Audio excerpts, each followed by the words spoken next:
Good morning.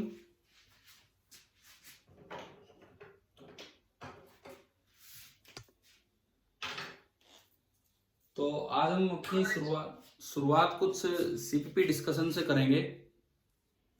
सबसे पहले वो जो व्हीटस्टोन ब्रिज कल पढ़ाया था, आप लोगों ने कल हाँ नहीं भरा ढंग से ना, नहीं तो एक हो जाता है डिस्कशन क्लास, बट ज्यादातर बच्चे इंटरेस्टेड नहीं थे उस समय। अब तैयार रहा करो यार, आप लोग इतना क्यों टालते हो चीजों को?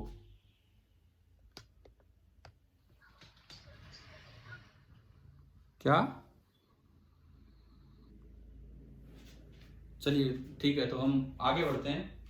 तो मैं शुरुआत करूं सीपीपी 19 के क्वेश्चन नंबर 9 से।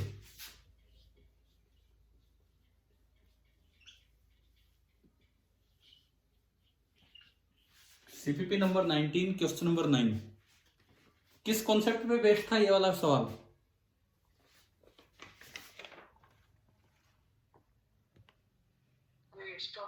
व्हीटस्टोन ब्रिज, ठीक है। लेकिन हमें इसमें पहचानना आना चाहिए व्हीटस्टोन ब्रिज। ये देखिए आप, मैं एक बार ये बना दूं। ये ए है, यहां पे ये लगा है 2 माइक्रोफेराड, इससे आगे लगा है 5 माइक्रोफेराड, इससे आगे लगा है 6 माइक्रोफेराड, एंड यहां पे ये लगा रखा है 3 माइक्रोफेराड,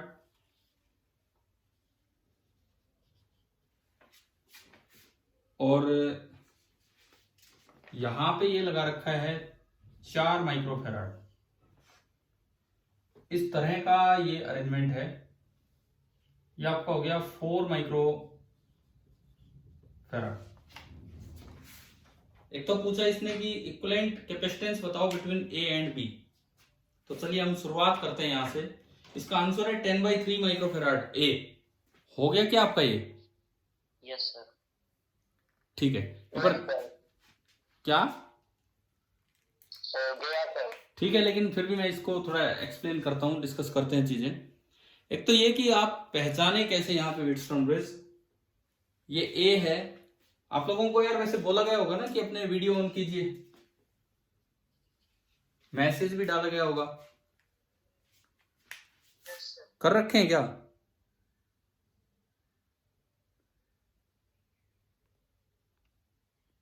दिखाओ मैं।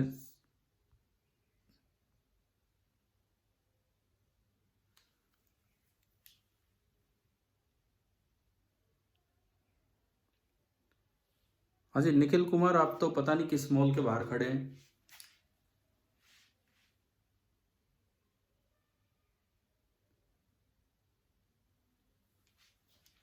चलो ठीक है। ये मेरे को उल्टी तस्वीर क्यों नजर आ रही है? ये क्या सिस्टम है?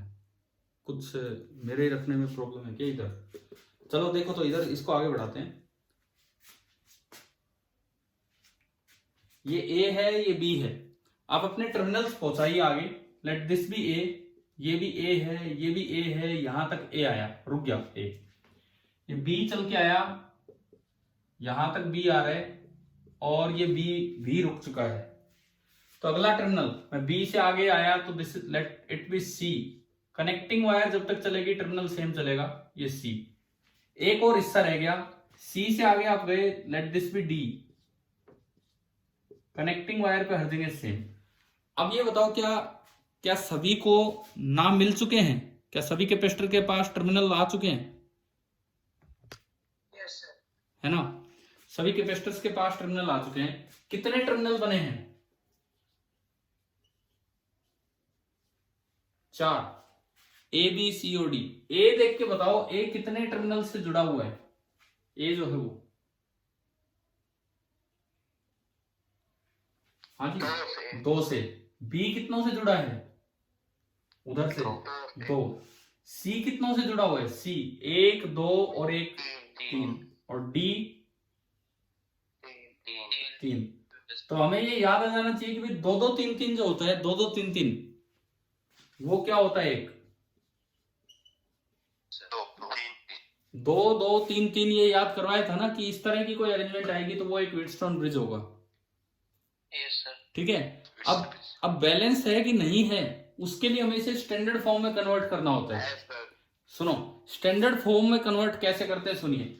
जो 2 और 2 वाले टर्मिनल हैं उनको इधर और इधर लिख लो, 2 और 2 वाले टर्मिनल्स को इधर और इधर लिख लो, और जो 3 और 3 वाले टर्मिनल हैं उनको आप ऊपर और नीचे लिख लो, सी और डी। अब एक एक करके ये कैपेसिटर्स उठा के लाओ। 2 माइक्रोफेराड किस किस के बीच में है? ए और डी। तो ये आपने यहां दिखाया 2 माइक्रोफेराड। अगला ये 3 माइक्रोफेराड किस किस के बीच में है? ए और सी। तो ये आपका बना यहां 3 माइक्रोफेराड। उससे अगला ये 5 माइक्रोफेराड किस किस के बीच में है? सी और डी। ये आपका पॉइंट नंबर सी है। तो सी और डी के बीच में बन गया 5 माइक्रोफेराड। अच्छा, फिर ये 6 माइक्रोफेराड किस किस के बीच में है? डी और सी। तो आपने ये लगा दिया यहां 6 माइक्रोफेराड। और ये 4 बी और डी, ये आपका बन गया 4 माइक्रोफेराड। सबसे पहली बात तो बताओ, क्या स्टैंडर्ड फॉर्म बनानी आ गई कि नहीं ह्यूस्टन ब्रिज की? ठीक है, अब चेक करो बैलेंसिंग। कल मैंने क्या तरीका बताया था? आमने सामने का, हाँ, प्रोडक्ट इक्वल हो। और मैंने शायद इसका प्रूफ आपको करने के लिए दिया था होमवर्क में,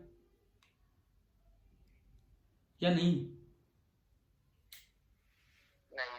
तो सर नहीं दिया। नहीं, क्या मैंने बोर्ड पे लिखा था प्रूफ PROFF कुछ इस तरह का वहां पे? आपने कहा था शाम वाली क्लास में। अच्छा अच्छा, ठीक है ठीक है, वो शाम को क्लास तो ही नहीं। फिर 4 इंटू 3 12 और 6 इंटू 2 12। तो ये बैलेंस है कि नहीं? है सर। बैलेंस है तो आप बीच वाले को रिमूव कर सकते हो। बीच वाले पे कोई चार्ज आना ही नहीं है। तो अब ये बन गया यूं और यूं, ये 3 और ये 6, और ये 2 और 4। तो ये दोनों सीरीज में 6 और 3 का होगा 6 इंटू 3 अपॉन 6 प्लस 3, 18/9 2। और इन दोनों का होगा 2 इंटू 4 अपॉन 2 प्लस 4 6, शायद ये आ रहा है 4/3। और लास्ट में वो दोनों पैरेलल में तो जुड़ जाएंगे। तो सी इक्विवेलेंट आ गया 2 प्लस 4/3। ये आपका आया 10/3 माइक्रोफेराड। तो एक तो ये बताओ, क्या ये फॉर्म बनानी आ गई है कि नहीं? किस तरह से ये स्टैंडर्ड फॉर्म में कन्वर्ट किया जाता है छांटने के बाद? अगर तो इक्विवेलेंट बनेंगे तो वो सीरीज में होंगे या पैरेलल में? नहीं, ये क्या क्या क्या मतलब इस बात का? इस बात का तो ये था कि ए और बी के बीच में सारा डिब्बा हटा के आप केवल एक कैपेसिटर लगा दो, किसी भी वोल्टेज से वो उतना ही चार्ज लेगा जितना इन सब ने मिलकर लिया होगा। इधर आ गया। ठीक है, ये सवाल आ गया, यहां तक समझ आ गया क्या? बताओ। Yes sir. चलो तो मैं आगे बढ़ूंगा इसमें। कुछ आपने काम कितना कर रखा है ये बताओ। ये तो सीपीपी नंबर 19 था। मैं थोड़ा सा फोकस, क्योंकि आपके टेस्ट में कैपेसिटेंस नहीं आ रहे हैं ना अगले पेपर में। यस सर, नहीं आ रहा। तो मैं थोड़ा थोड़ा फोकस अब सीपीपीज में ज्यादा पिछले काम पे दूंगा।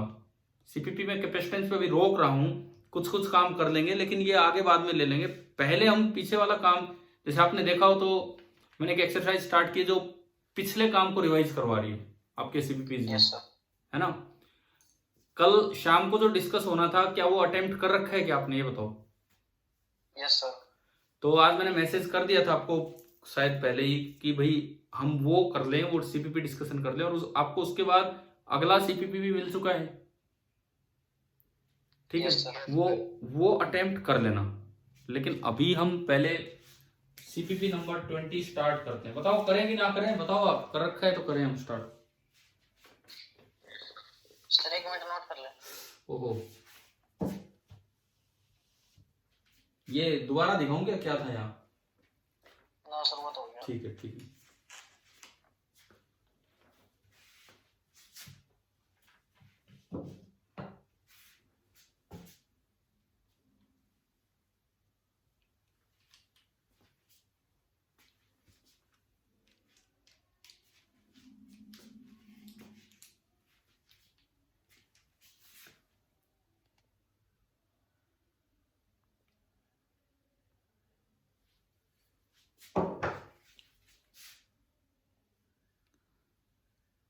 अभी पार्टिसिपेंट्स हैं 28, मतलब 27 स्टूडेंट्स हैं मेरे अलावा। कितनों ने वीडियो ऑन कर रखा है?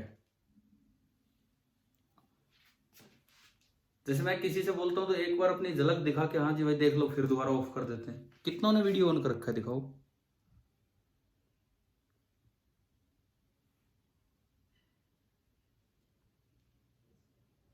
अब ये मुझे कैसे पता लगेगा यार, इसमें तो कोई आ ही नहीं रहा है, आप कर नहीं रहे हो।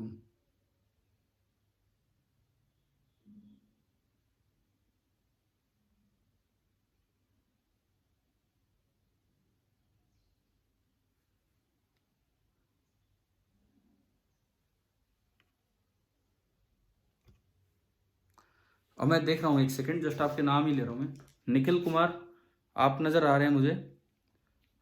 सचिन, हर्षित, हर्षित कुछ ब्लैंक सा ही दिख रहा है यार, वीडियो ऑन है क्या? Yes sir. तो कहाँ अंधेरे में बैठे हो?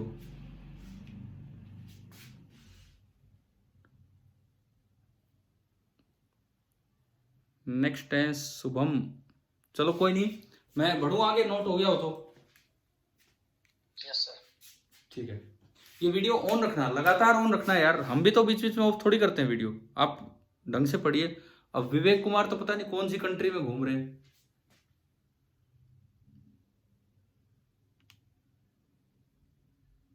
ठीक है, अब ठीक है।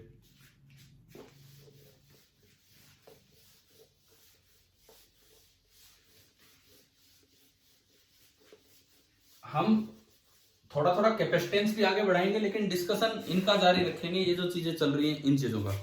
तो चलिए हम आते हैं सीपीपी नंबर 20 पे, जो कि कल डिस्कस होना था लेकिन किसी कारण से नहीं हो पाया, तो वहां से हम शुरुआत कर देते हैं। नंबर 20,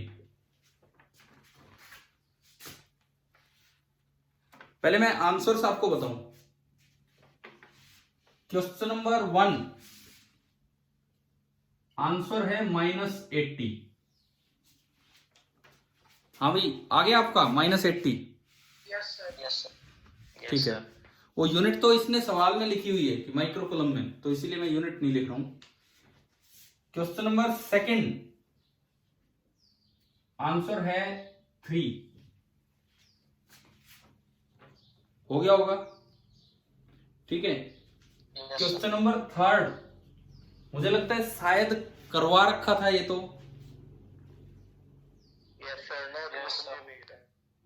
कुछ इस टाइप का आंसर है, किसी ने एलसीएम लिया हो ना लिया हो, कुछ इस टाइप का इसका आंसर बनेगा।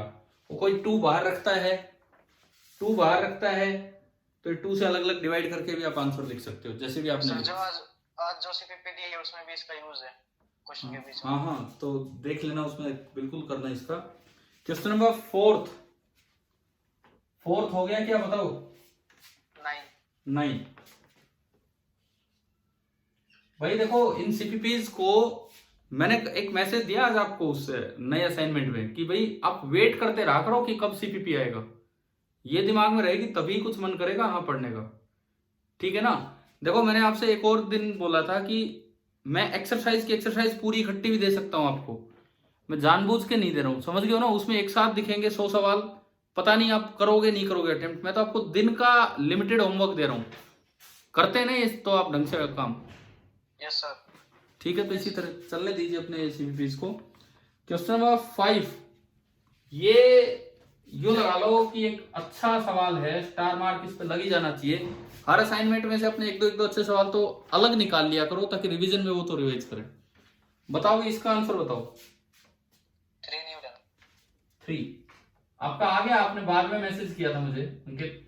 यस सर, एक्सेलरेशन लेके करो। चलो हाँ, ठीक है ठीक है, मतलब ये एक सोचने वाला पॉइंट है इस सवाल में, अभी करेंगे डिस्कस। 6th का आंसर है 4। 7th का आंसर है 400। 8th का आंसर है 9.5।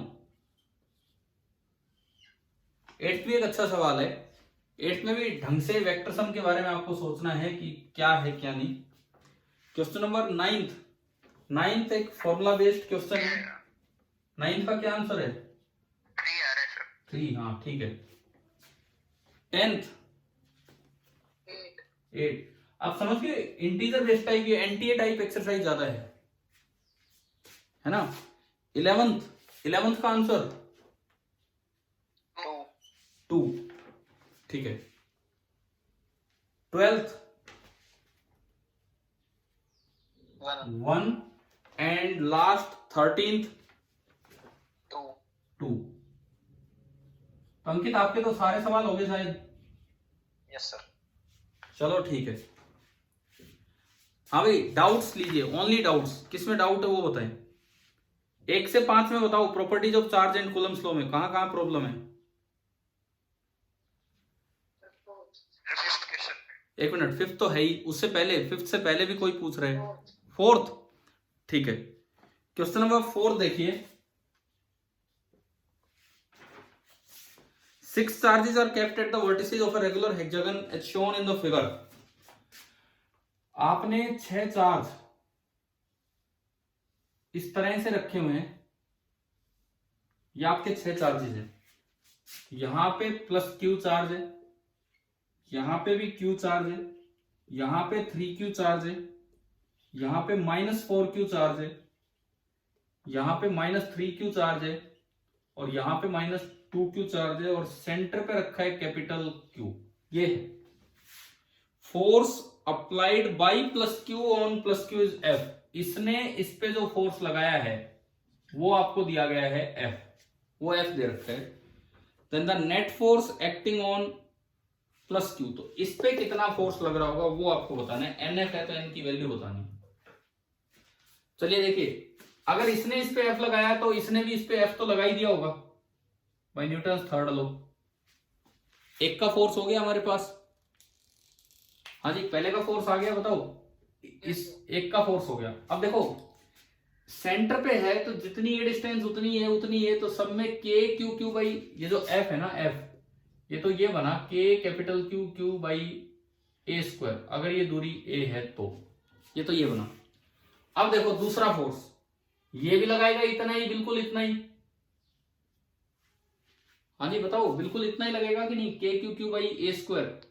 Yes sir. तो ये फोर्स भी आपका हो गया F 2। इसका फोर्स, ये 60 डिग्री पे बनेंगे सारे। इसका फोर्स 3Q का फोर्स कितना होगा, K into capital Q into 3Q upon A square. तो क्या 3 टाइम्स F हो गया कि नहीं, है ना। इस डायरेक्शन में लगा 3F, और ये अट्रैक्ट करेगा 2F से, K into Q into 2Q upon A square. समझ आ गया। तो इस डायरेक्शन में 3F और 2F, नेट फोर्स कितना लगा इस डायरेक्शन में, 5F, है ना। और देखो अब मैं बात करूं इसकी, देखो ये हो गया, ये हो गया, ये वाला हो गया। मैं इसकी बात करूं, ये अपनी तरफ खींचेगा, -4Q है तो K into Q into 4Q upon A square. तो बताओ ये नीचे कितने फोर्स से खींचेगा, 4F से, और एक F उसका, तो इधर भी नीचे की तरफ फोर्स कितना हो गया, 5F। अच्छा अब ये वाली लाइन और बच गई। इसने तो लगाया F और उसने कितना लगाया होगा, 3F। तो इधर कितना फोर्स हो गया, 4F। अच्छा 5F और 5F पहले। अब मुझे बस इन तीन का सम करना है। क्या डायग्राम कुछ क्लियर होता जा रहा है ना, क्या कर रहे हैं हम, ठीक है। अब 5F और 5F के बीच का 120 डिग्री एंगल है, तो आप सभी जानते हैं कि अगर 120 डिग्री पे दो इक्वल मैग्नीट्यूड के वेक्टर होते तो रिजल्टेंट बाइसेक्ट करते हुए उतने ही मैग्नीट्यूड का आता है, 2F cos θ/2 से। समझ गए हो, पता है कि नहीं बताओ। हाँ बरो भाई, है ना। तो ये आपका आ गया 4F तो था ही, और 5F और आ गया इधर, तो नेट फोर्स आपका बन गया 9F टुवार्ड्स -3Q। तो इसका आंसर तो आ गया, N पूछा है, N 9 है। आप अपने क्वेश्चन में जहां डायग्राम के बगल में, मतलब कहीं भी अपनी कॉपी में लिख सकते हो ये डायरेक्शन कि ये टुवार्ड्स -3Q मिलेगा। अभी तो आपको हार्ड कॉपी नहीं मिल रही है, जिस दिन स्कूल खुलेंगे आपको पुराने जितने भी CPPs होंगे इनकी हार्ड कॉपी मिल जाएगी, ठीक है। उस समय आप कुछ जो भी कुछ लिखना चाहें लिखिए। अभी तो अपने घर पे जिस तरह से आप नोट करें, नोटबुक में लिखिए। अरे वो छोड़ो, इतनी निराशाजनक बातें करने की जरूरत ही क्या है, यूं पूछना ही क्यों है हमें, चलने दो ना जिस तरह चल रहे। आपको पता है बच्चे ऑनलाइन 100 स्कोर करके ला रहे हैं जेईई मेंस में। पिछली बार जो हुआ, वो बच्चे जो पूरी साल ऑनलाइन पढ़े, पिछली साल स्कूल अपने ही इलाके में खुले थे, दिल्ली जैसी जगह में तो स्कूल खुले ही नहीं है, पता होगा आपको। तो वहां के बच्चे 100 स्कोर कर गए यार। अब सोचो आप, ऑनलाइन को ही उन्होंने अपनी ताकत बना ली है पढ़ने में, कितना तो टाइम बच रहा है घर पे बैठ के पढ़ने में। तो इस पे अच्छे से फोकस करो आप इन चीजों पे। सर एक बीमारी और आ गई। क्या आ गई? व्हाइट फंगस भी आ गई। अरे वो छोड़ो, अब उन पे ध्यान ही मत दो ना, छोड़ो। अब घर पे रहोगे तो कोई बीमारी नहीं है, घर पे रहो बस, सेफ्टी गाइडलाइंस को फॉलो कीजिए। देखो कुछ बच्चे तो बिल्कुल नहीं क्लास अटेम्प्ट नहीं करते। क्या, कुछ बच्चे तो बिल्कुल नहीं क्लास अटेम्प्ट नहीं। एक बार दोबारा बोलो, मुझे सुनाई कम दिया। कुछ बच्चे, कुछ बच्चे तो बिल्कुल भी क्लास अटेंड नहीं कर रहे।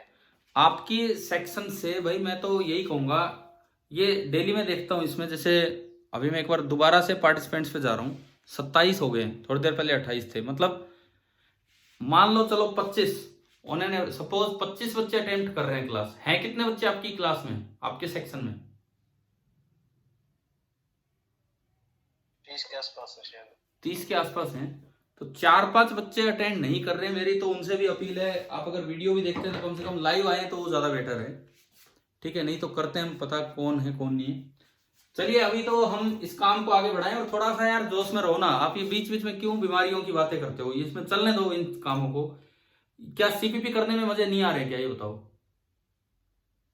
अरे सर बस तो ठीक है, चलने दो अब इस काम को।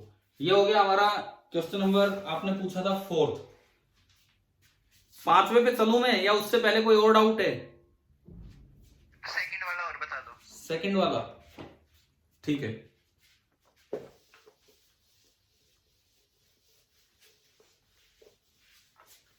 किसने पूछा है? फोटो आई नहीं। विवेक ने। विवेक, यूं होना चाहिए ना बोलने पे आपकी फोटो भी आ जाए, लेकिन आया नहीं, कुछ आर लिखा हुआ आ गया। सुनिए, 2 identical balls of mass m। अच्छा देखो सेकंड वाला सुनिए आप, ये एक बॉल यहां अटैच कर रखी है और इससे नीचे एक बॉल यहां अटैच कर रखी है, और इनके बीच का जो सेपरेशन है, सेपरेशन आपको दिया गया है r, ठीक है जी। अब ये कहता है इन दोनों पे कुछ चार्ज दे रखा है और कुछ मास दे रखा है। तो पूछा आपसे ये है कि दोनों बॉल्स में टेंशन सेम हो, इसके लिए चार्ज कितना होना चाहिए। तो आप केवल ये सोचो, मान लो यहां टेंशन T1 है और यहां टेंशन कितनी है, T2। T1 निकालने के लिए तो इस पूरे का एफबीडी बनाओ, पूरे का एफबीडी। अगर आप पूरे का एफबीडी बनाओगे तो इनका आपस का इलेक्ट्रोस्टैटिक फोर्स तो इंटरनल फोर्स हुआ कि एक्सटर्नल हुआ, बताओ?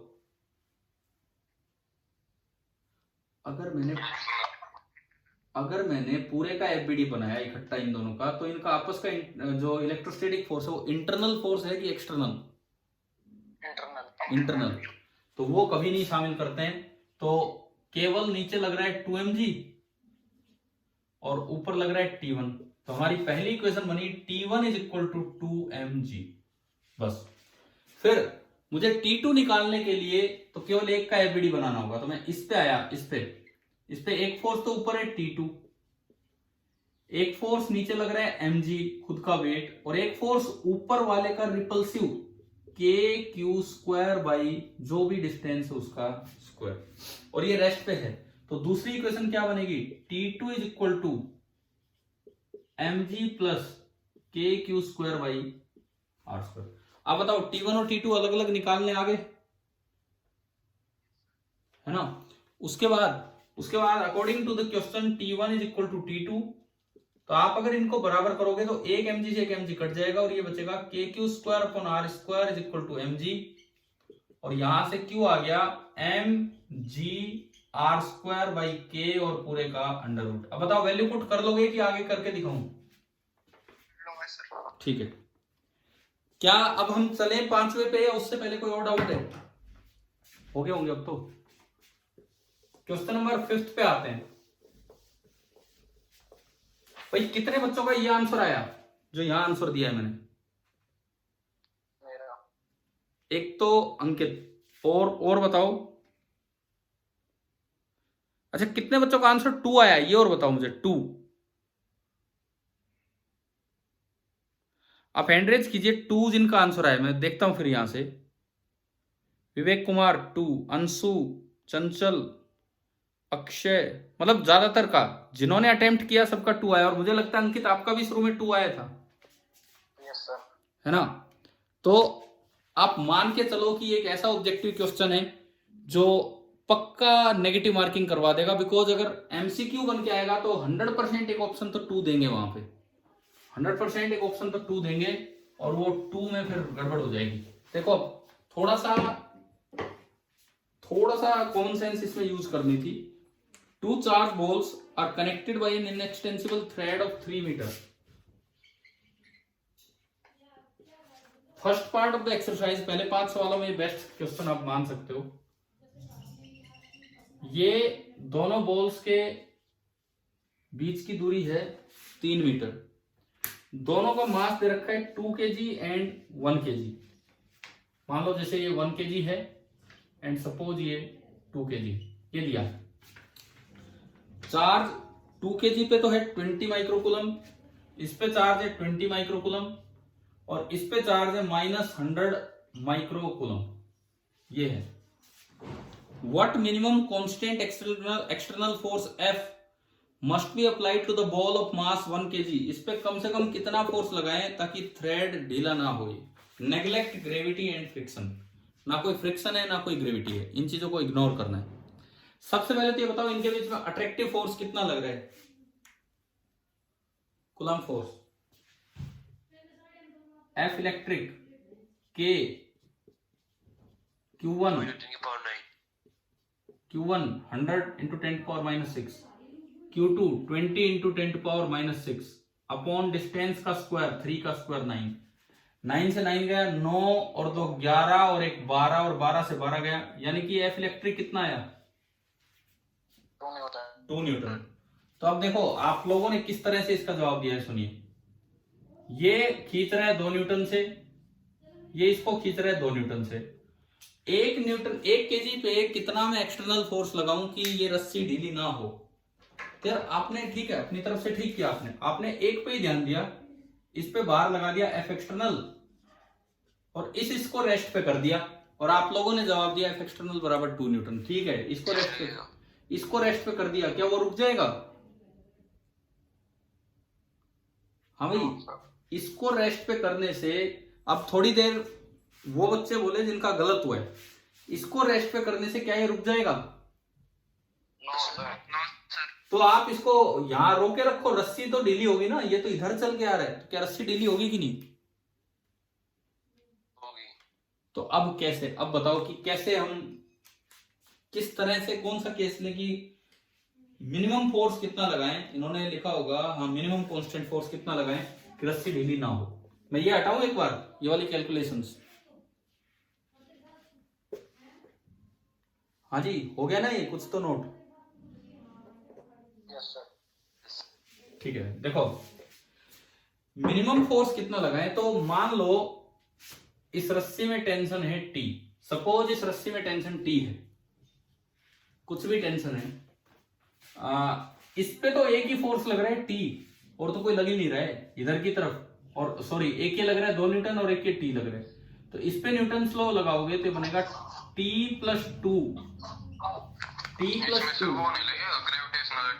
अरे इसमें बोला है कि ग्रेविटी को इग्नोर कीजिए, सवाल में बोला भी है। और अगर आप आपस का ग्रेविटेशनल फोर्स लो भी गए 2 न्यूटन के मुकाबले वो लाख गुना नेग्लेजिबल आना है। क्या उसमें 10 की पावर -11 नहीं आएगा? और मास कोई माइक्रो में दे रखे हैं, मास तो न कोई बहुत बड़े दे रखे हैं, मेगा में दे रखे हैं, मास तो जरा से 1 kg 2 kg। तो इस 2 न्यूटन के मुकाबले वो नेग्लेजिबल हो जाएगा, है ना? समझ गए हो? ठीक है, अब सुनिए, मान लो यहां रस्सी में टेंशन T है तो इस पे 2 फोर्स लगे, T + 2 बराबर मास इंटू एक्सेलरेशन। ये तो कभी भी रेस्ट पे रह ही नहीं सकता है, आप सोच ही नहीं सकते कि ये रेस्ट पे रहेगा, क्योंकि इस पे तो एक फोर्स लग ही रहा है। T+2 बराबर 2 इंटू ए। अच्छा, स्लैक कब होती है? For Slaking of rope, for Slaking of rope Tension greater than F external. ना, tension should be negative. Less than. सुनो, कभी भी किसी क्वेश्चन में अगर टेंशन नेगेटिव आ जाए मतलब रस्सी स्लैक हो रही है। अगर टेंशन पॉजिटिव आती है किसी रस्सी में, इसका मतलब रस्सी टाइट है। जीरो भी तो हो सकती है। बता रहा हूं उस पे। अगर टेंशन 0 आती है तो इसका मतलब होता है कि रस्सी स्ट्रेट है विद नो टेंशन। रस्सी स्ट्रेट है, स्लैक नहीं है, लेकिन कोई टेंशन नहीं है उसमें। और अगर टेंशन नेगेटिव आ जाए तो नेगेटिव का मतलब होता है कि रोप मुड़ गई है, स्लैक हो गई। क्या 3 बातें समझ आ गई ना हमें? हाँ जी बताओ, क्लियर है? ठीक है, इस पे न्यूटन लॉ लगाओ। अगर एक्सेलरेशन इसकी ए है और रस्सी सीधी है तो इसकी भी ए होगी बाई कंस्ट्रेंट। तो इस पे न्यूटन लॉ की क्या इक्वेशन बनेगी? एफ एक्सटर्नल -2 और T -t+2 is equal to 1 into A. अब आप बताओ कि आपको ये दो इक्वेशन समझ आ गई हैं क्या? Yes, sir. Yes, sir. ठीक है, ये दो इक्वेशंस आपको समझ आ ही चुकी हैं। अगर आप जस्ट मिनिमम वाला केस लें, देखो यहां से देखो, एफ एक्सटर्नल आ रहा है T+2+A। अगर आप एफ एक्सटर्नल को मिनिमम चाहते हैं तो टेंशन को कितना लेने बताओ? टेंशन कितना लेने यहां से? भाई कुछ भी टेंशन होगी, वो केस भी हो सकता है। देखो ये तो हमें करना ही नहीं है, ये तो करना ही नहीं है, या तो ये करना होगा या ये करना होगा। ये करोगे तो टेंशन ज्यादा हो जाएगी और ये करोगे तो टेंशन 0। तो एफ एक्सटर्नल मिनिमम बराबर होगा T मिनिमम +2+A। और मिनिमम टेंशन कितनी हो सकती है विदाउट स्लैकिंग? Zero. 0। यानी कि एफ एक्सटर्नल कितना आया? Plus A. 2+A। और वो 2+A तब है जब टेंशन 0 है। टेंशन को 0 रख के पहले इसकी एक्सेलरेशन निकाल लो। 0 + 2 बराबर 2A। ए कितना आ गया? 1। और A1 इसमें पुट कर दीजिए। A1 इसमें आप पुट करेंगे तो एफ एक्सटर्नल मिनिमम कितना आ गया? 3। मतलब इस सवाल में जो गलती हुई है लगभग बच्चों से, वो ये हुई है कि आपने उस पर ध्यान नहीं दिया, बस इस पे बैलेंस करके छोड़ दिया। रस्सी ढीली हुई नहीं हुई उसको नहीं देख रहे। दोबारा समझाऊं कि समझ आ गया है? बताओ।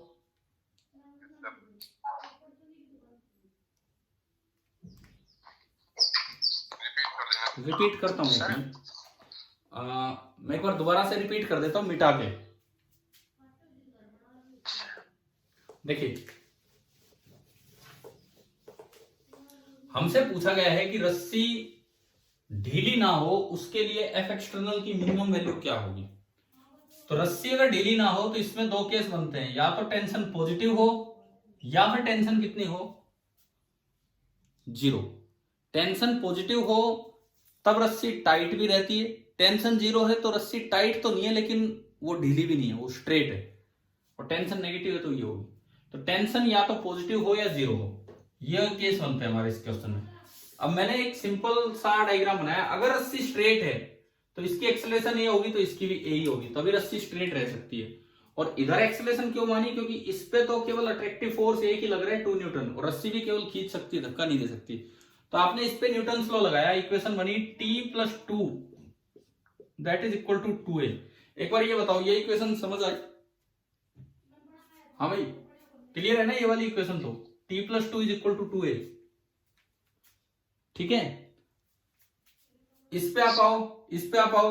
आगे तो एफ एक्सटर्नल लग रहा है, पीछे T और 2A इलेक्ट्रिक और T टेंशन। तो इसकी इक्वेशन बनेगी F external -T-2 is equal to 1 into A। यहां से एफ एक्सटर्नल आ गया T+2+A। एफ एक्सटर्नल मिनिमम चाहिए तो टेंशन को मिनिमम लो। टेंशन मिनिमम कितनी हो सकती है बिना रस्सी ढीली किए? 0। यानी कि एफ एक्सटर्नल मिनिमम जो होगा that will be equal to 0 + 2 + a। और अगर आप t को 0 रख दें तो उस वक्त a कितना आ रहा है,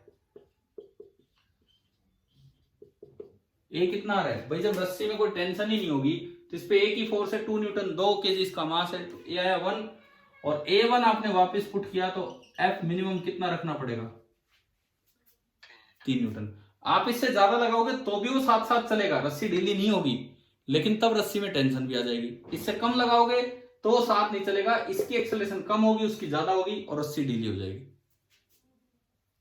समझ आ गया कि नहीं?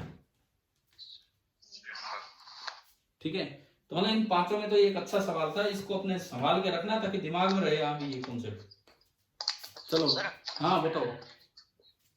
सर कोई दो ऑब्जेक्ट एक दूसरे को F फोर्स से खींचते हैं, तो अगर हम एक को कांस्टेंट रखे फिक्स, तो दूसरे पे F ही लगेगा या 2F लगेगा? एक मिनट भाई, ये मिटा दूं?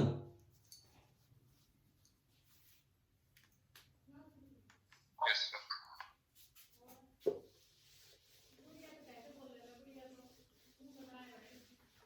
हाँ जी, अब बताओ आप क्या, दोबारा बोलो, एक मिनट, क्या कह रहे हो? दो ऑब्जेक्ट है कोई भी, हाँ, दोनों एक दूसरे को F फोर्स से खींच रहे हैं अपनी तरफ, खींच रहे हैं मतलब कैसे भी खींच रहे हैं, चलो अट्रैक्टिव फोर्स है। ठीक है। हाँ, तो अगर हम एक को फिक्स मान के देखें तो कितना फोर्स से खींचेगा, मतलब कितना फोर्स लगेगा दूसरे पे? अगर एक को फिक्स, ना सुनो, फोर्स कोई एक्सेलरेशन नहीं है जो आप फ्रेम चेंज होने से फोर्स चेंज हो जाए।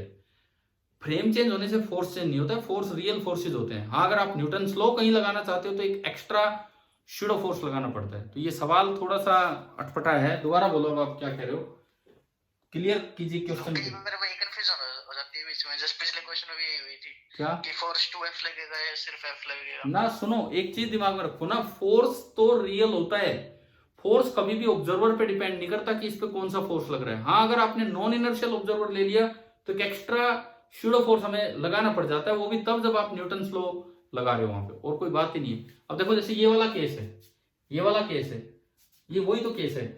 आप अगर दोनों को अलग अलग पकड़ो तो F इस पे लगाओ और F इस पे लगाओ तो ये रुकेगा, और अगर दोनों को अलग अलग नहीं रोक रहे हो और फिर भी आप चाहते हो रस्सी ढीली ना हो तो इस पे F एक्सटर्नल कुछ लगाना पड़ेगा और सेम वही इक्वेशन बनेगी जो अभी बताया मैंने, क्योंकि उस केस में ये तो बैलेंस्ड ही नहीं है, ये तो चलेगा ही चलेगा, तो इसको भी उतनी एक्सेलरेशन से चला दो और ये बना लो। आ गया ना समझ? Yes sir. चलो अब इस पेज पे दो और हैं, 6th और 7th इलेक्ट्रिक फील्ड वाले। बताओ छठे और 7वें में किसी को कोई पूछने? अरे आप सभी ने अटेम्प्ट तो कर रखे ना यार, ऐसा नहीं होना चाहिए आज भी कि अटेम्प्ट ही नहीं कर रखे हो। अच्छा किरण, मैं आपसे पूछता हूं 6th और 7th हो गए?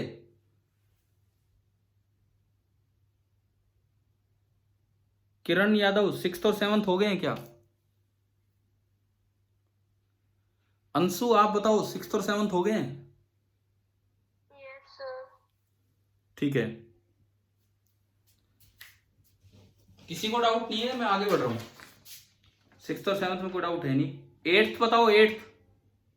Yes sir. हाँ 8th बताना है।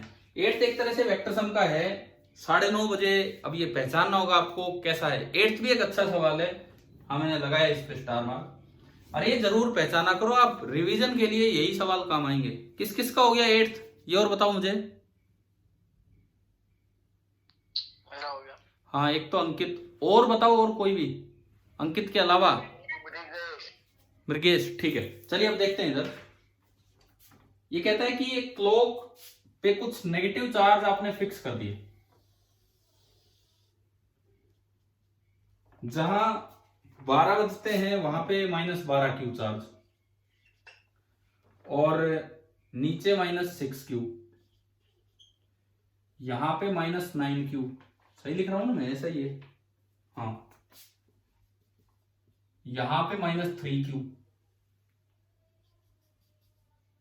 अच्छा इस लाइन पे यहां तो -11 क्यू, यहां -5 क्यू, यहां पे -4 क्यू एंड यहां -10 क्यू, ये -8 क्यू और ये -2q, ये -1q और ये -7q। बताओ भाई क्या घड़ी बन गई? Yes, sir. ठीक है। अब ये बताओ इस घड़ी में कोई भी ये दो एंगल देखें तो कितना बनेगा ये?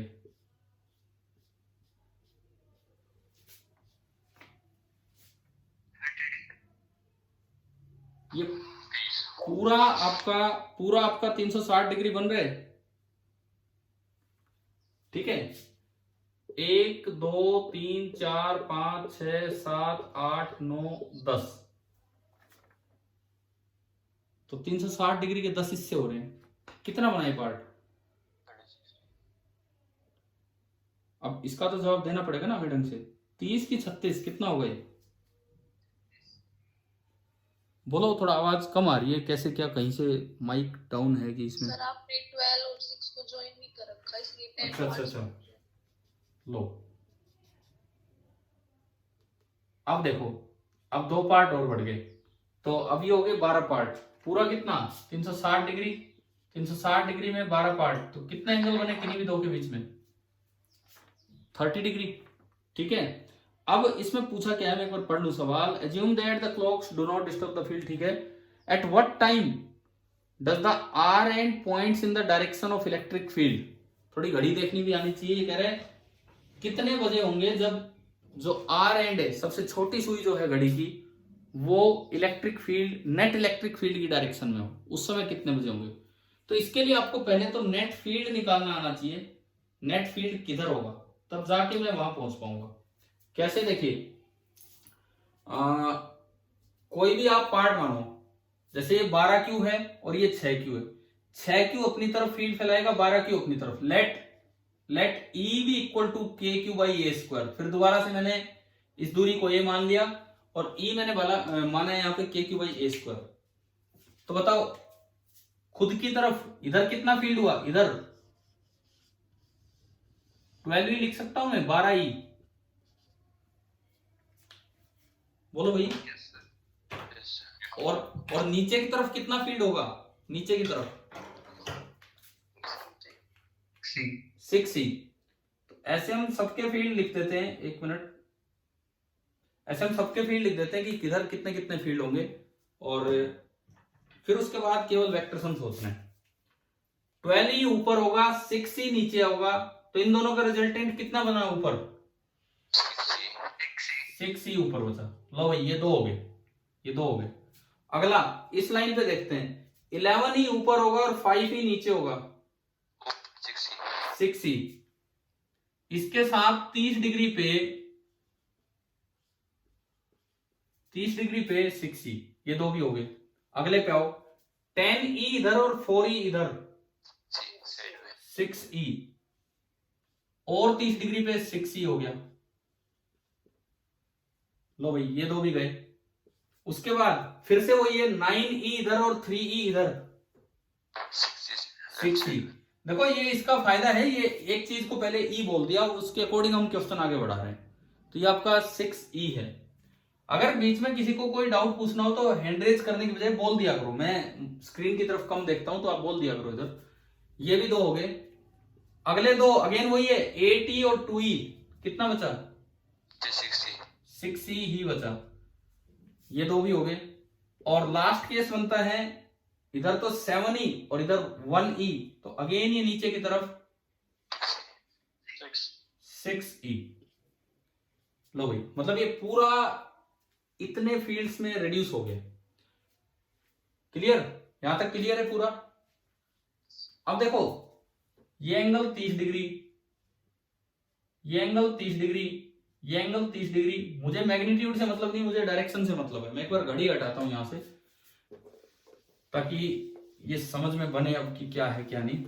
मुझे केवल डायरेक्शन से मतलब है। इक्वल मैग्नीट्यूड का जो फील्ड होता है वो बाइसेक्ट करता है। एक तो इधर है 6E बीच में, ये तो 6E है ही। ये इस साइड 9 बजते हैं, इस साइड ये 12 वाली लाइन है, ये तो 6E है। इन दोनों का रिजल्टेंट बताओ किधर आएगा और कितना आएगा? हाँ भाई, इन दोनों का रिजल्टेंट किधर आएगा, कितना आएगा बताओ? बाइसेक्ट करेगा, यस सर। इधर आएगा, बिल्कुल इधर। कितना आएगा? 2 times 6 E magnitude of one vector into cos of half the angle. Cos of half the angle, पूरा एंगल तो कितना है? 60 डिग्री। 60 डिग्री का आधा 30 डिग्री। कोस 30 कितना होता है? √3/2। तो ये आपका आया, इस साइड में आया 6√3e। हाँ भाई, ये दो हो गए। अगले दो देखो, ये और ये, इन दोनों के बीच का एंगल कितना है? 30, 30, 30 और 30, 120 डिग्री है। तो 120 डिग्री का रिजल्टेंट बीचों बीच बाइसेक्ट करते हुए कितना आ जाना है? 6e। ये दो भी हो गए। एक और बचा है ऊपर की तरफ, कितना बचा? 6e। अभी मैं नेट फील्ड की डायरेक्शन ढूंढ रहा हूं। तो इधर की तरफ तो फील्ड हो गया 6 और 6 12, 12 प्लस 6√3e। इधर की तरफ तो फील्ड इतना आया, और ऊपर की तरफ फील्ड कितना आया? 6e। अब इनका रिजल्टेंट किस साइड होगा, ये हम कैसे पता लगाएं? इनका रिजल्टेंट किस साइड होगा बताओ? tan theta.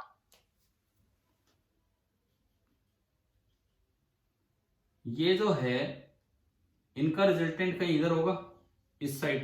यस ठीक है, सर। मैंने tan थीटा निकाला। tan थीटा बराबर परपेंडिकुलर 6, ई तो कट जाएगा, अपॉन हाइपोटेन्यूज। कॉमन लेके 2 + √3। तो tan थीटा आ गया 1/1 प्लस, ना सॉरी, 2 + 2 कॉमन लिया, क्या आ रहा है? 1/2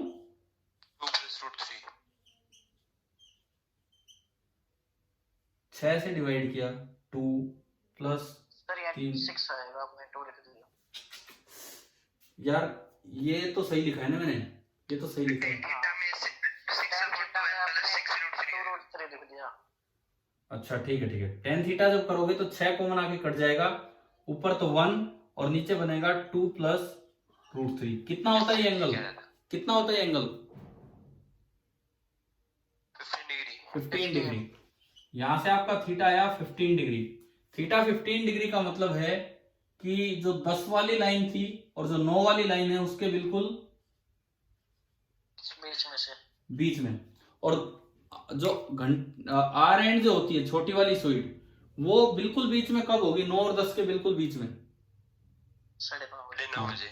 जब 9 बजे होंगे तो बिल्कुल 9 पे होगी, 10 बजे होगी तो बिल्कुल 10 पे होगी। यानी कि अब वो कहाँ होगी? 9:30 बजे वो इधर होगी। बताओ ये समझ आया क्या? यस। अच्छा, अगर ये वैल्यू ना याद हो तो मान लो इस तरह से हमें ये बिल्कुल याद ही नहीं है, ध्यान नहीं है, फिर हम कैसे आइडिया लगाएं इसका?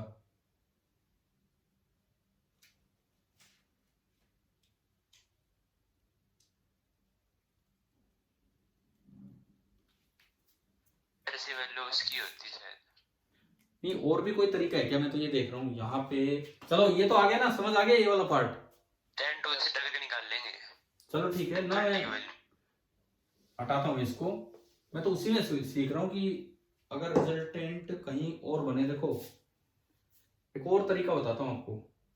ये थे ना हमारे ऐड करने वाले, यस सर। ये इधर है 6e, आगे तो है 6e। ठीक है,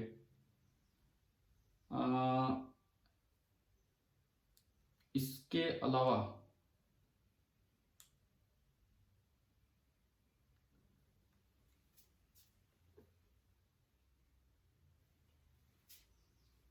सर ये वैसे पता चल रहा है ना कि जैसे मतलब लास्ट वाले 2 ले ले, इनका जो वो है रिजल्टेंट वो इनके बीच में आएगा। तो 30 के जो 30 डिग्री बीच वाला, इसके बीच में सिर्फ 15 डिग्री निकलेगा ना, बीच में तो आएगा। ये तो आइडिया लग रहा है कि बीच में ही आना। मैं तो ये देख रहा था कि अगर मतलब कोई वैसे भी एक आइडिया लग रहा है कि बिल्कुल 9 और 10 के बीच में आएगा डायरेक्ट, मतलब बिना कोई इतनी सारी दिक्कत हुए बिना। डायरेक्ट ही पता चल रहा है इस फिगर में से।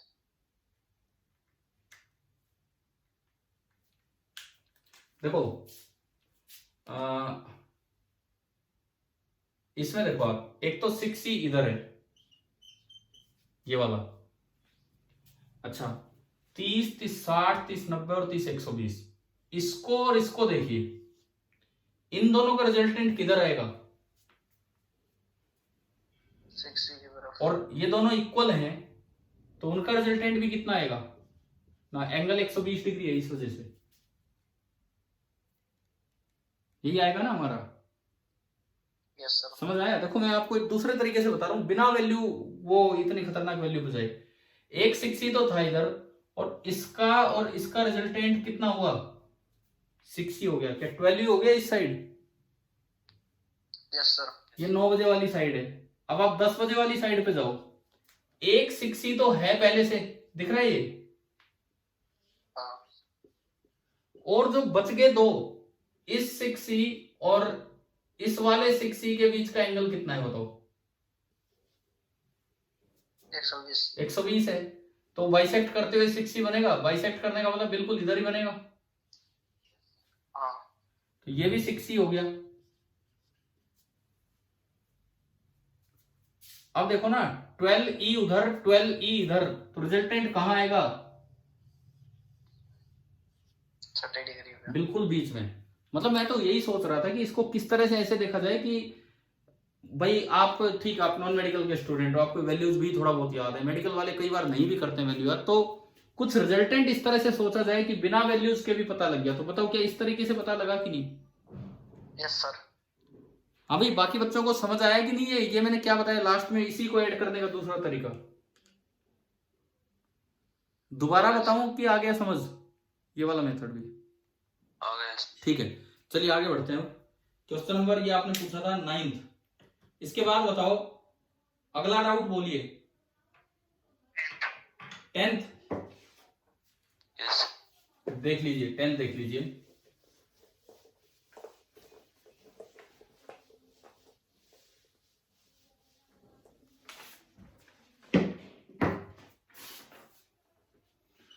देखो इसमें कहता है, हाँ जी, ये 4 लैम्डा, नीचे 2 लैम्डा। तो क्या मैं इन दोनों को रिप्लेस करके एक 2 लैम्डा लिख दूं? बात तो एक ही है।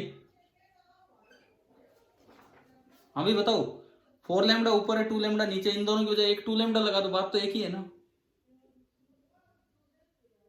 यस। क्योंकि एक 2 लैम्डा और एक 2 लैम्डा तो बिल्कुल एक जैसा फील्ड फैलाएंगे, वो कैंसिल हो जाएगी। ऐसे ही एक लैम्डा और एक 3 लैम्डा, इन दोनों की बजाय मैं क्या लगा सकता हूं? 2 लैम्डा। एक 2 लैम्डा इधर, ठीक है। यानी कि मेरे लिए ये एक 2 वायर का क्वेश्चन बच गया बस। मेरे लिए ये सिंपली एक 2 वायर का क्वेश्चन बचा, ये और ये। इस पे भी चार्ज डेंसिटी है 2 लैम्डा, और इस पे भी चार्ज डेंसिटी है 2 लैम्डा, ठीक है। The electric field intensity at the centre of the square is, centre of the square पे आपको बतानी है नेट फील्ड इंटेंसिटी, बतानी कितनी होगी, और वो n के लैम्डा बाई a है। चलिए देखते हैं। सबसे पहले आपको पता होगा ये बिल्कुल परपेंडिकुलर बाइसेक्टर पे जो फील्ड होता था, केवल ये होता था E परपेंडिकुलर, E पैरेलल तो होता ही नहीं था, और वो होता था k लैम्डा बाई r या a इंटू, दोनों बराबर होते थे तो 2 टाइम्स साइन अल्फा बाई 2। याद है क्या ये? Yes sir. तो देखो ये एंगल तो 45 डिग्री,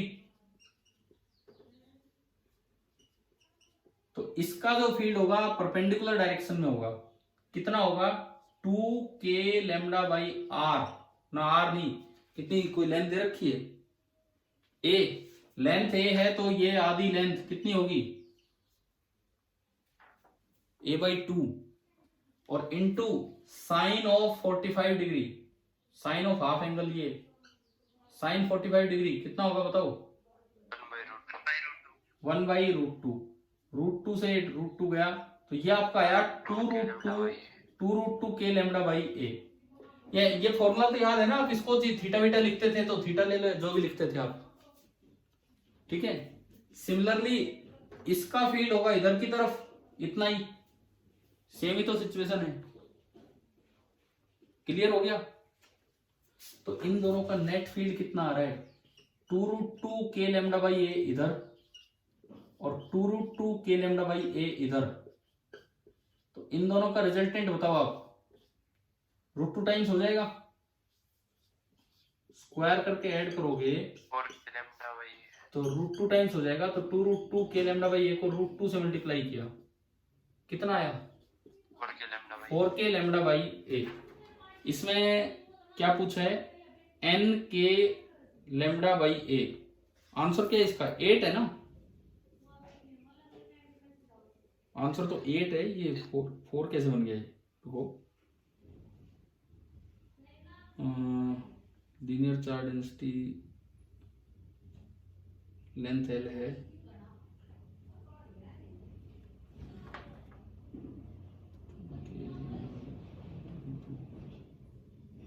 अच्छा ये लैम्डा हमने सही नहीं रखा। देखो ये लैम्डा लैम्डा नहीं है, लैम्डा की जगह क्या है? ये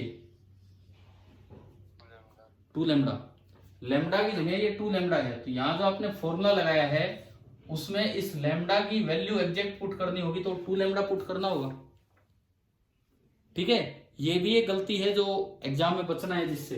तो यहां भी लैम्डा की जगह 2 लैम्डा आएगा, तो ये आपका इंटू 2 लैम्डा। जहां भी लैम्डा चल रहा है उसकी जगह 2 लैम्डा आना है, जहां भी लैम्डा चल रहा है उसकी जगह 2 लैम्डा।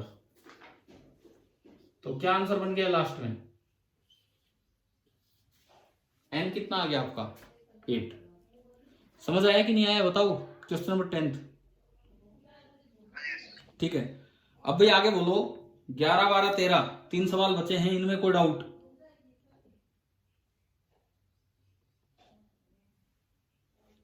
बताओ जल्दी बोलो, किसी को पूछना है इनमें कोई भी प्रॉब्लम? 11, 12 और 13 में?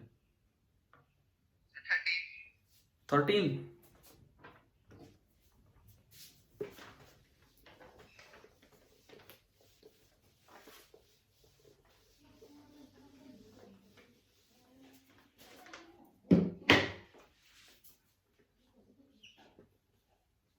क्वेश्चन नंबर 13 देखिए। A thin insulating uniformly charged linearly charged rod lambda, इसको हिंज कर रखा है और आपको ये बताना है कि रोड इक्विलिब्रियम में है एक वर्टिकल फील्ड अप्लाई करके। तो आपको सिंपली केवल और केवल ये बताना था कि E कितना लगाना पड़ेगा। देखिए ये सब कुछ यूनिफॉर्म है, ये बैलेंस करनी है, मतलब ये टॉर्क 0 होना है। भाई ऐसे केस में आपको याद है +1 में पढ़ा होगा, हिंज फोर्स भी दिखाए जाते हैं, N1 और N2, याद है क्या? ये है ना, एक वेट, क्योंकि ये यूनिफॉर्म है तो वेट बिल्कुल सेंटर पे लगेगा mg। ठीक है, और क्योंकि ये यूनिफॉर्मली चार्ज है तो जो इलेक्ट्रिक फोर्स ऊपर लगना है वो भी आप कहां दिखा सकते हैं? बिल्कुल ही सेंटर पे। कितना दिखा सकते हैं? Q इंटू ई। क्या यहां तक बताओ ये समझ आ गया है कि नहीं? Yes sir. ठीक है, देखो फोर्स बैलेंस से बात नहीं बननी, क्योंकि फोर्स तो बैलेंस ही है यार। ये नॉर्मल रिएक्शन वगैरह लग रहे हैं, इनका हमें नहीं पता, लेकिन ये बैलेंस का मतलब घूमनी नहीं चाहिए। तो क्या बैलेंस करना आपको? टॉर्क। और बेस्ट होगा इस पॉइंट के अबाउट टॉर्क बैलेंस करें, ताकि जो अननोन फोर्सेज है मेरे पास N1 N2, उनका टॉर्क कितना आ जाए? 0। ठीक है, ये Q इंटू ई सेंटर पे क्यों लिया है इसका कारण आ गया है समझ में? क्योंकि चार्ज यूनिफॉर्मली बटा हुआ है और E यूनिफॉर्म है। ठीक है, mg सेंटर पे क्यों लिया है? क्योंकि मास यूनिफॉर्मली बटा हुआ है। ये सारी बातें हैं, तो हमने इसको आगे बढ़ाया, टॉर्क अबाउट O 0 किया, N1 का खुद 0, N2 का खुद 0, QE का इधर होगा, तो QE into L/2 is equal to mg into L/2। बताओ भाई समझ आया? इक्वेशन समझ आई? हो जाएगा। ठीक है, बस इसमें आप वैल्यू रख लेना। और अच्छा Q की जगह क्या रखेंगे? क्या लैम्डा दिया है? Yes sir. लैम्डा अलग। हाँ, तो Q की जगह आपकी लैम्डा इंटू L हो जाएगी। ये आपका हो गया क्वेश्चन नंबर 13 भी हो गया। अब भाई बता दो पूरे इसमें किसी भी बच्चे को कोई और सवाल में डाउट हो तो बता दो, ऐसे घबराने की जरूरत नहीं है, अगर नहीं हुआ तो पूछ सकते हैं आप। मतलब मेरा कहने का मतलब है कि जो बीच के 11 और 12 बचे हैं, क्या सभी से हो गए हैं कि नहीं? वो ओके सर। ठीक है।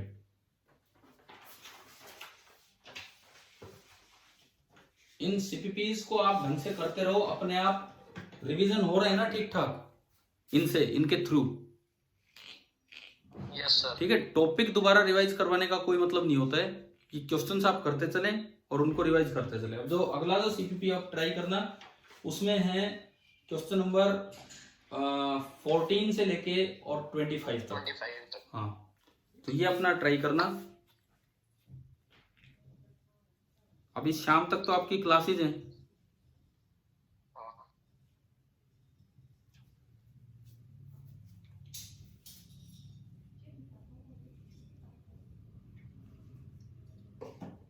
सर 11th कल बना के भेज देते। ठीक है। किसका? ग्रेविटेशन का? हाँ, ग्रेविटेशन का और लॉज ऑफ मोशन का। ठीक है, ठीक है, ठीक, ठीक, ठीक। चलिए हम आगे बढ़ते हैं। हम थोड़ा सा कैपेसिटेंस पे थोड़ा 5-10 मिनट एक क्वेश्चन के थ्रू मैं शुरुआत कर रहा हूं वहां की। मान लीजिए जैसे आपको कोई भी सर्किट दिया गया,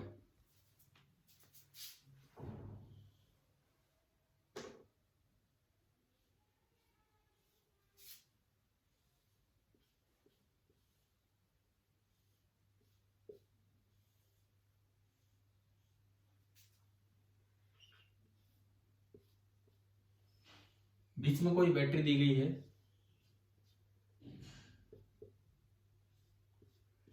या आप एक डायग्राम बनाओ, एक सर्किट डायग्राम आप बनाइए।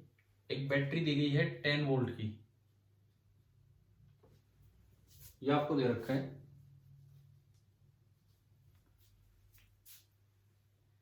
ये 4 माइक्रोफेराड, ये 5 microfarad, 2 microfarad,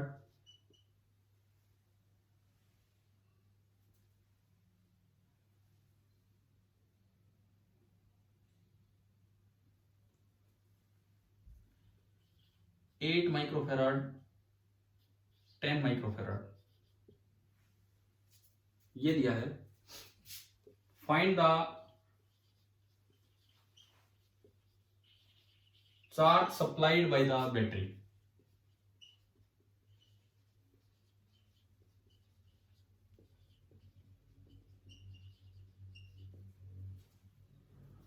Find the charge supplied by the battery.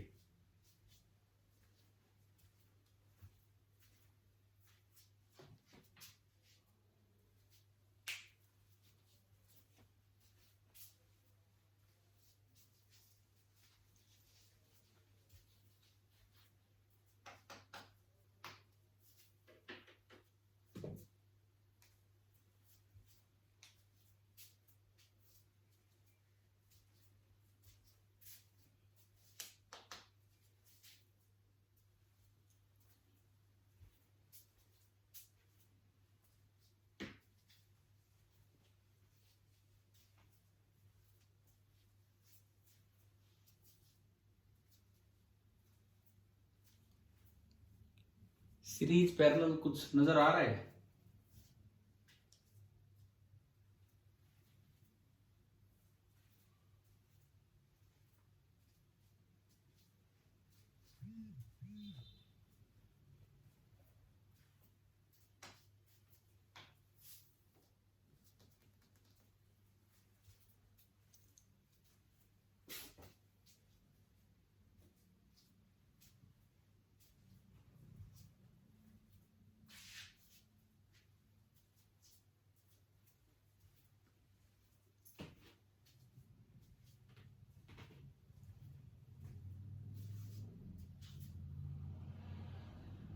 बताओ, कुछ आइडिया लग रहा है क्या, क्या होना है क्या नहीं होना है?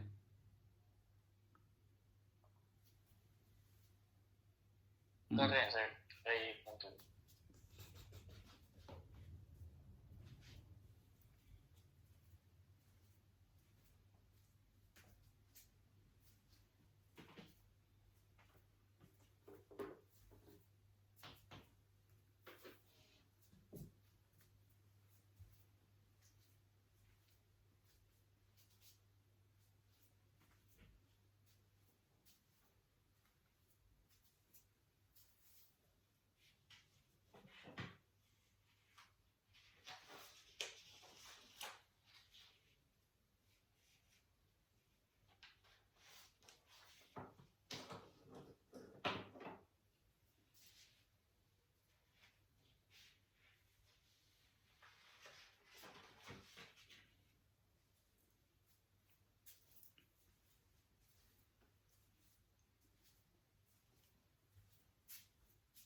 मुझे ये बताओ क्या कोई दो सीरीज में है, कोई भी दो?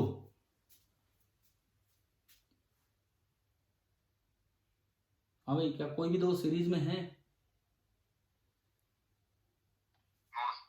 अगर आप 2 से 8 की तरफ जाते हो तो बीच में ब्रांच है, 2 से 10 की तरफ जाते हो तो बीच में ब्रांच है, 4 से 5 जाते हो बीच में ब्रांच है, तो कहीं कोई दो सीरीज में नहीं है।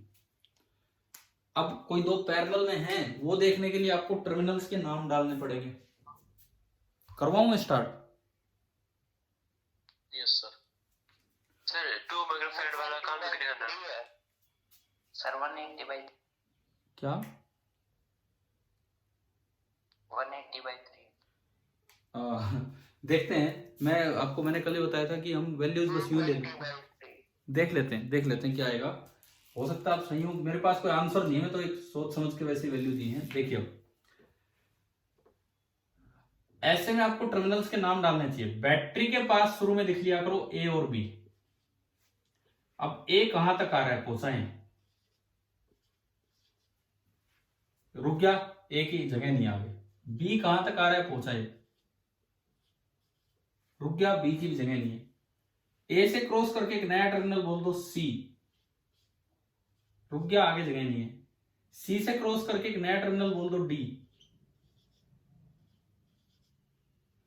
अब बताओ क्या कोई भी कैपेसिटर, कोई भी दो कैपेसिटर सेम टर्मिनल्स के बीच में नाम आए हैं क्या?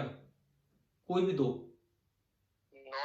अगर ऐसा होता जैसे ये ए और सी और कोई और ए और सी आ जाता तो वो पैरेलल में हो जाते, नहीं है।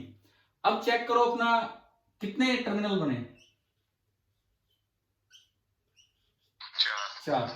ए कितने कैपेसिटर से जुड़ा है देख के बताओ। कैपेसिटर 2, अरे कैपेसिटर 2, वो तो बैटरी है। बी कितने कैपेसिटर से जुड़ा है,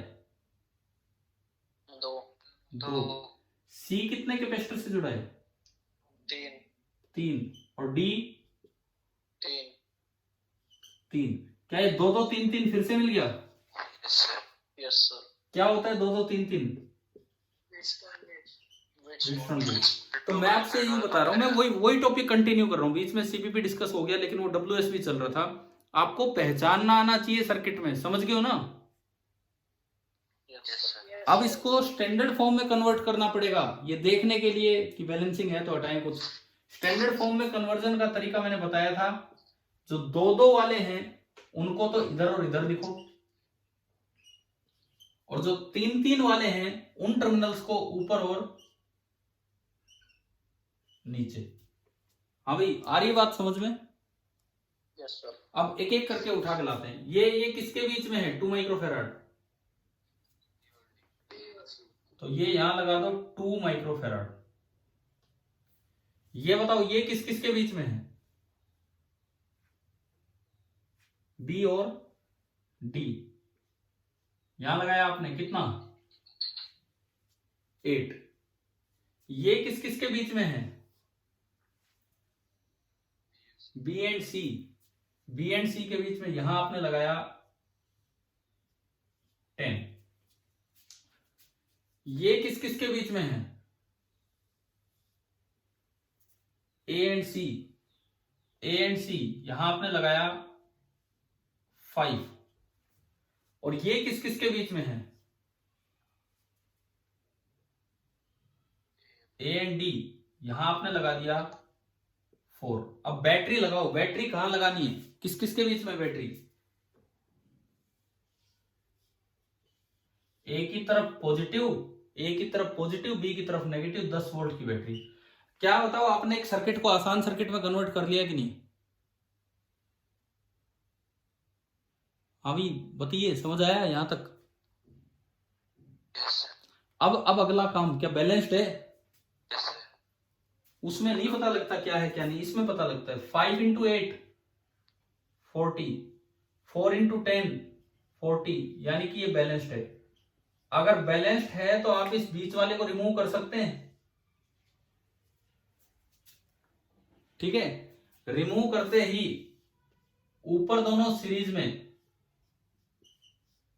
5 और 10 का सीरीज में कितना होगा, 5 × 10/15, 10/3।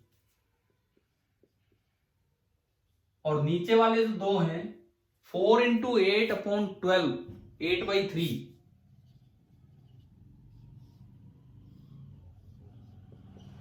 10 वोल्ट की बैटरी, और ये दोनों पैरेलल में 10/3 प्लस 8/3 कितना हो गया? 18/3 मतलब 6। तो आपका एक कैपेसिटर बना 6 माइक्रोफैराड का, और जिसमें बैटरी लगी है 10 वोल्ट की। तो बस अब तो चार्ज फ्लो बता ही दोगे। ये पूरी 10 वोल्ट ऊपर गई तो Q बराबर CV, C इंटू V करोगे तो चार्ज आ रहा है 60 माइक्रो कूलम। बैटरी ने ये वाला चार्ज फ्लो करवाया होगा 60 माइक्रो कूलम। तो मुझे ये बताओ कि आपको व्हीटस्टोन ब्रिज पहचानना आ गया कि नहीं ढंग से सर्किट में?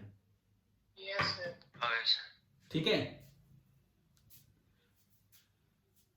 नोट कर लीजिए, किसी का बचा हुआ है नोट कर लीजिए।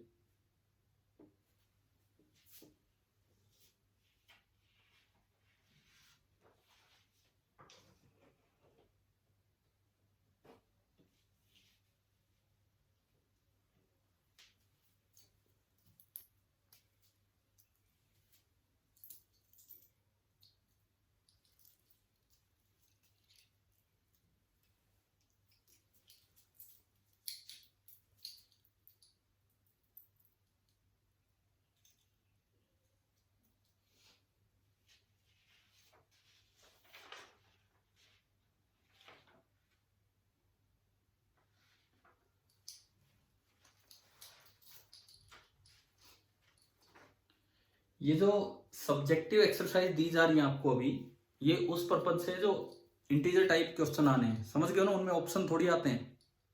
Yes sir. हाँ, तो ये उसी के एडवांस लेवल का इस बार, क्या एडवांस पैटर्न का होगा इस बार। ये जो टेस्ट आना है इस बार, ये वाला। यस हाँ, तो एडवांस पैटर्न मतलब हमें मल्टीपल सेलेक्ट वाले भी MSQs होते हैं, वो भी करने चाहिए, है ना, समझ गए हो? Yes sir. ठीक है, कुछ और तरह की एक्सरसाइज करेंगे। पहली बात, ये हो गया नोट? ठीक है, अब ये बताओ, इस CPP नंबर 21 में टोटल 12 सवाल हैं। हाँ, 12 ही हैं। ये किए तो नहीं होंगे अभी आपने? कब करोगे? जो आज दिए ये क्या आज दिया है? हाँ, आज दिया जो ये आप कर लिए, बस 2-3 रह रहे हैं। नहीं, कोई नहीं, और मैं इन जनरल पूछ रहा हूँ, बच्चों ने नहीं किए ना अभी यार ये। तो ये बताओ, शाम को कर लोगे कि नहीं? पहली बार उस क्लास कर लेंगे सर, कर लेंगे सर, कर लेंगे। उस क्लास के टाइम से पहले कर लेंगे सर। ठीक है, तो फिर 9 बजे ही मिलते हैं आज दोबारा। अगर कोई और व्यवधान ना हुआ तो देखो, व्यवधान का मतलब मैं ये नहीं कह रहा कि मीटिंग कोई व्यवधान थी, लेकिन कोई और काम भी हो सकता है किसी तरह का। तो जैसे फॉर एग्जांपल कई बार घरेलू कार्य भी आ जाते हैं कुछ ना कुछ। तो अगर कुछ ऐसा नहीं हुआ तो हमारी 9 बजे क्लास होगी। ठीक है, चलिए अब बाय।